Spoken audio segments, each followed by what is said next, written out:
Good Shabbos.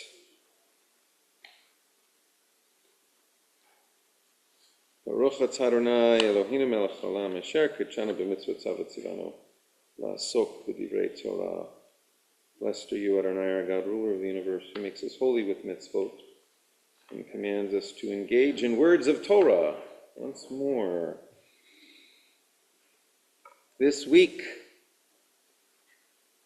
is Shabbat Vayakhel Pekudei, Shabbat HaChodesh.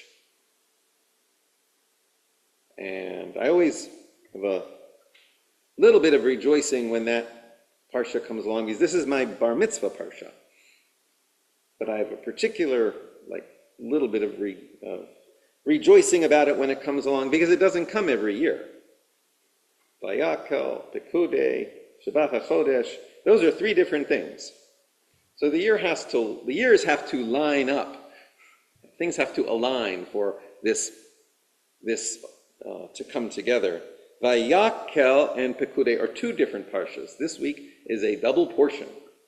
I have a double portion because we read a section of Torah every week in order to get through the whole Torah, and some years have more Shabbatot than other years. Some years have more months than other years, right? Leap year on a lunar calendar, you add an extra month every once in a while, every 3 years or so. I think it's 5 times every 17 years or something, and so that the solar year keeps up, the lunar year keeps up with the solar year. So on shorter years, you have to double up the parshas. So these are two that get doubled up, Vayakhel and Pekudei. It's the end of the book of Exodus. And then it's Shabbat HaChodesh. Shabbat HaChodesh, the month. It's called that. It's named after this reading, this extra reading in the Torah that is done on this Shabbat from Exodus 12, where it begins by saying that this month shall be the first of months to you. Chodesh means month. So this month shall be the first of months to you. The month that Passover comes in, which we call Nisan, and we've been calling it that probably since the time of the Babylonians. But in the Torah, it's just the first month. That's what it's called, the first month.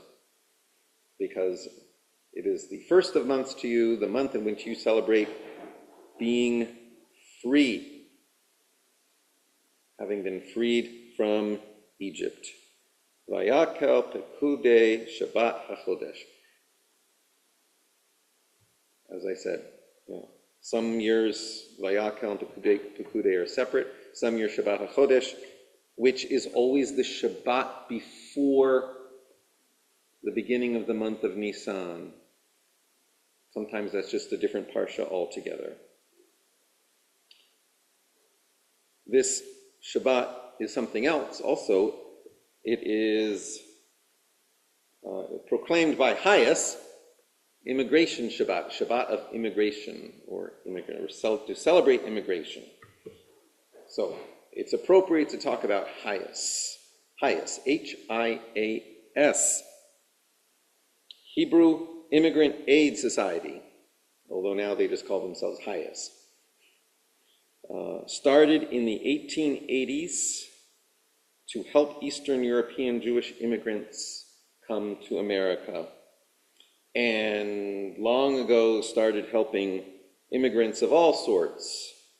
They've certainly been helping immigrants ever since the 1880s. From their website reads, Hayas is the world's oldest refugee agency. Originally founded by Jews to help fellow Jews, Hayas estimates that the families of more than half of the current American Jewish community at one point were supported by our programming. Hayas now helps refugees and displaced people around the world, regardless of their religion, nationality, or ethnicity. For more than 120 years, Hayas has extended a hand of welcome to refugees, supporting people in a moment of need. Now, my mother reminds us every now and then that Hayas helped our family, my grandparents and my mother, when they were coming to this country in 1940, fleeing from the Nazis into Turkey in 1938, and then by ship 2 years later via Athens and Lisbon to New York. Well, Hyas was helpful to our family, I know that. Hyas also helped with legal work in Israel in the late 2000 teens, not too long ago, the late 2000 teens, when the Israeli government put forth a plan to start sending undocumented Eritrean refugees in Israel to Rwanda under difficult and questionable circumstances. Some of you may know that refugees, they walk across the Sinai and come into Israel. And at that moment when the Israeli government wanted to do that, there was a family here in Harrisburg, in the Harrisburg area, with connections to someone in Tel Aviv who was threatened with that type of deportation. So the Jewish Federation of Greater Harrisburg took that situation as an opportunity to object to the Israeli policy, to contact Israeli diplomatic officials and complain about their intent, and also to contact the highest office in Tel Aviv that was waging a battle against this policy. And in the end, the person in question was not deported and is now a documented migrant in Canada, I'm happy to say, and the Israeli policy in question was revoked, at least at that time, as far as I know, not reinstated, but you never know what governments are doing regarding migrants today, which is one reason why it is so important to be acknowledging this issue on this Shabbat. We also must recall that it was an earlier immigration Shabbat sponsored by Hyas in October 2018 that led the murderer who attacked the Tree of Life synagogue in Pittsburgh to stage his attack. He did it specifically on that Shabbat, it seems, for that reason. Just yesterday, there was yet another attack on a synagogue in America. Not the first since Pittsburgh. Not the second since Pittsburgh. There was a shooting in California since Pittsburgh. There was hostage-taking in Texas. Also in Europe, shootings in synagogues in Germany and England. I'm not even remembering them all. I just couldn't even remember them all. And of course, the shooting on the beach in Sydney. So we recall how heavily we are identified in the minds of others with foreigners and migrants, wherever we are and however long we have been there. We also call to mind that we are moving into Passover. It is Shabbat HaChodesh, like I said, the Shabbat before the beginning of the month in which Passover comes. And on Passover, we remember the call never to oppress the stranger, for we too were strangers in Egypt and in so many other places in the world at so many different times. And these days, in this country, migrants and anyone who trained or untrained officials think look like migrants are coming under attack. So we must remember, do not oppress the stranger, for we were strangers in the land of Egypt. Remember that on this Shabbat of immigration. And thirdly, the Parsha has an inner meaning for us. As I said, it's two Parshas. It's two Parshas put together. And the first Parsha begins, Vayakhel Moshe et kol adat b'nei Yisrael, vayomer alehem, Ele hadvarim asher tziva Adonai lasot.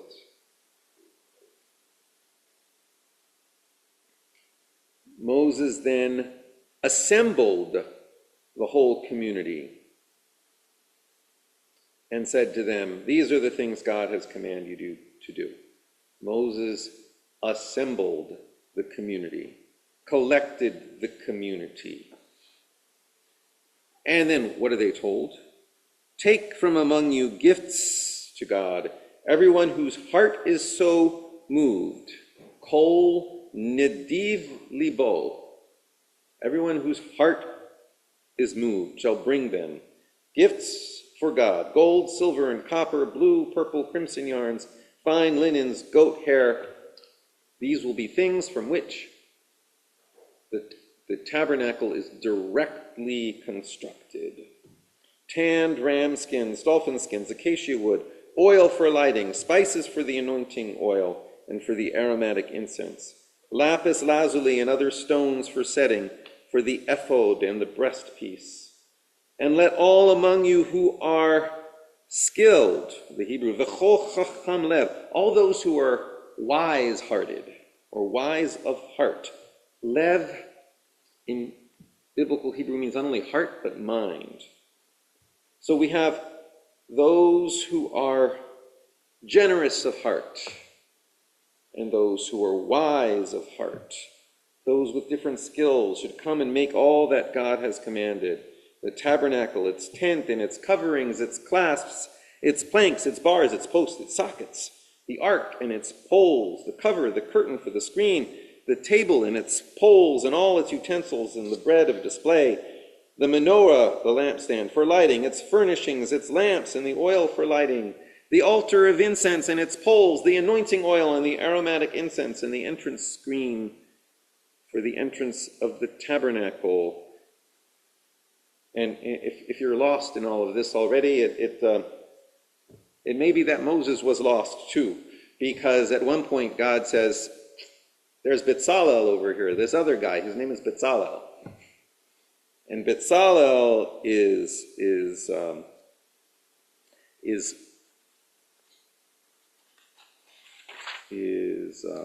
wise in his own way. And go to him. He'll tell you how to do it. He'll tell you how to do it. He's one of those Lev Chacham.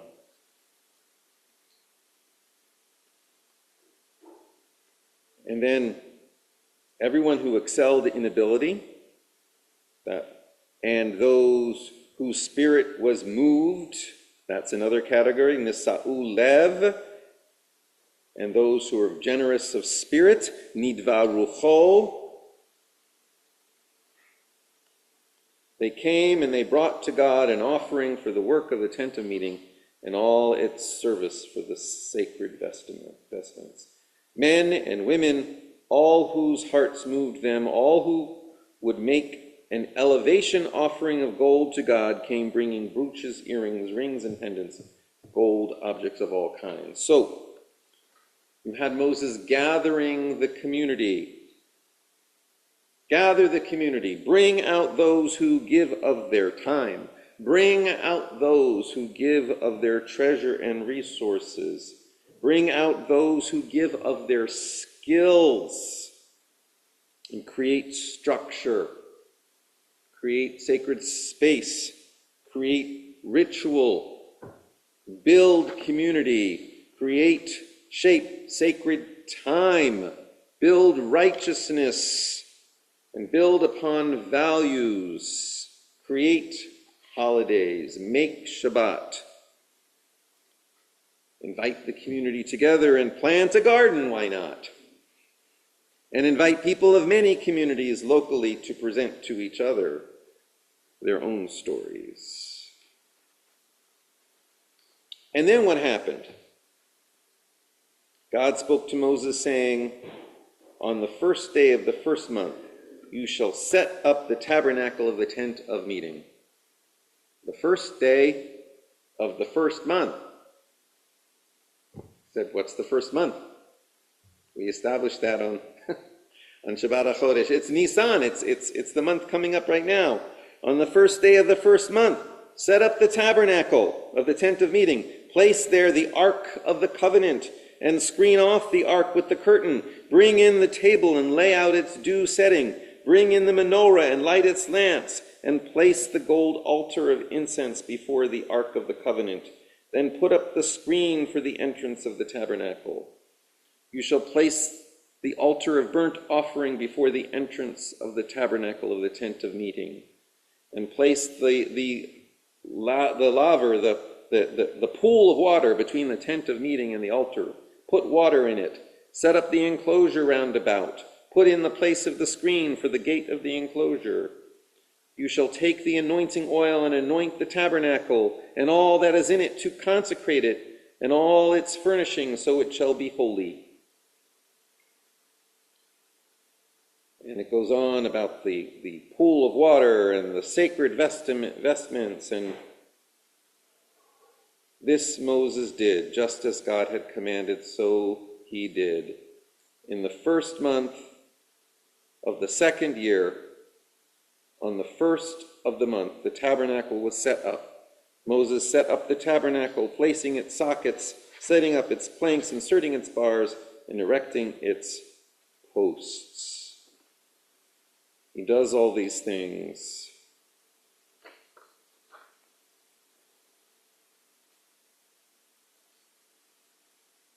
And then he's finished.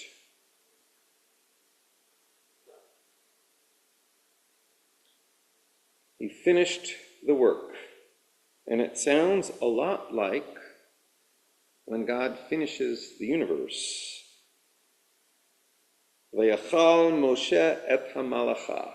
Vayakhel Moshe et hamalacha. Like Vayachulu Hashemayim. When God finished the universe, the language sounds similar.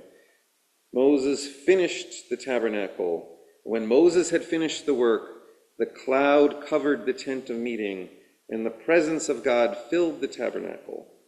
Moses could not enter the tent of meeting because the cloud had settled upon it, and the presence of God filled the tabernacle. When the cloud lifted from the tabernacle, the Israelites would set out on their various journeys. But if the cloud did not lift, they would not set out until such a time as it did lift. For over the tabernacle a cloud of God rested by day, while the fire would appear in that cloud by night, in the view of all the house of Israel throughout their journeys. So once all the pieces come together, it seems to take on a life of its own. Bring the community together. Bring out the generosity of the community. Bring out those who have time. Bring out those who have resources. Bring out those who have skills. Build together. And the pieces come together and it comes to life. And then the people could see where they need to go. It's easier to discern. When we build Shabbat, when we build community, when we build structure, then it's easier to see where we need to go. You can see the column of the cloud, the pillar of cloud and the pillar of light. When it is completed and sustained, we follow the cloud and the light, begin the journey, continue the journey, make space now, make space in the present, so that we can see a way into the future. Discernment.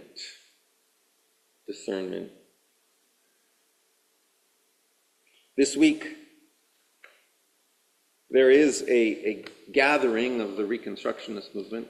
I spent a few days at a rabbinical conference in Philadelphia, and I remember Amy, who is not here right now because she is celebrating Shabbat with the Reconstructionist movement in Center City, Philadelphia.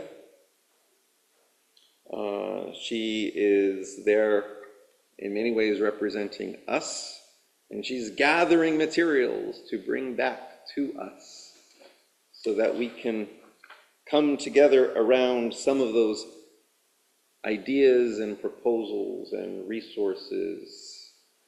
And let us prepare to receive those gifts that come back to us. for this new year, which begins with the first month, Rosh Chodesh Nisan, is considered one of the Roshei Hashanah, one of the 4 New Years on the Jewish calendar. So Happy New Year. And let us prepare for a Passover season in which we remember our role in protecting the stranger and building just community. Let us rise as I chant the very last verse of the book of Exodus, at the end of which we're going to say, Chazak, Chazak, V'nit Chazek, strength, strength, and be strengthened. That's what we say when we conclude a book of the Torah. Ki anahan Adonai al hamishkan yomam v'esh tiyeh laila bo leinei Beit Yisrael b'chol masehem. Chazak, chazak, v'nit chazek. Shabbat Shalom.